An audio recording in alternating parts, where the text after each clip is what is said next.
বিরোধী দলনেতা জিতেন্দ্র চৌধুরীকে জাতিগতভাবে কটাক্ষ করার তীব্র ক্ষোভ প্রকাশ করে ধর্মনগরের রাজপথে নামল বামেরা।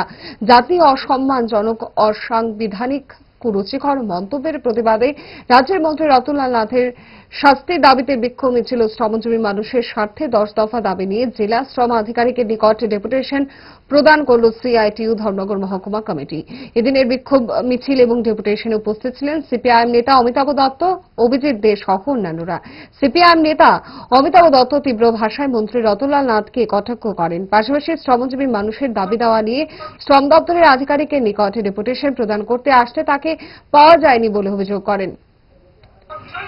শারীরিক অঙ্গভঙ্গি কইরা বিরোধী দলনেতা জিতেন্দ্র চৌধুরীর জাত পরিচয় নিয়ে কটাক্ষ কইরা আক্রমণ করছেন, বিধানসভার গরিমাকে কালিমা লিপ্ত করছেন, এমনকি জিতেন চৌধুরীকে মেলার মাঠে ঢুকিয়ে দিবেন এই ধরনের হুঁশিয়ারি পর্যন্ত দিচ্ছেন।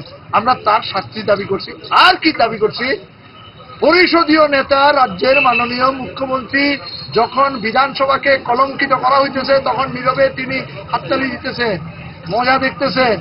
আর বিধানসভার মাননীয় অধ্যক্ষ তিনি অধ্যক্ষের আসনে বইয়া উপভোগ করতেছেন।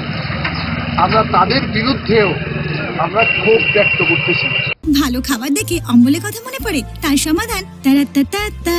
5 দশক ধরে গ্যাস, অম্বল ও পেটের সমস্যার একমাত্র সমাধান গ্যাস নল।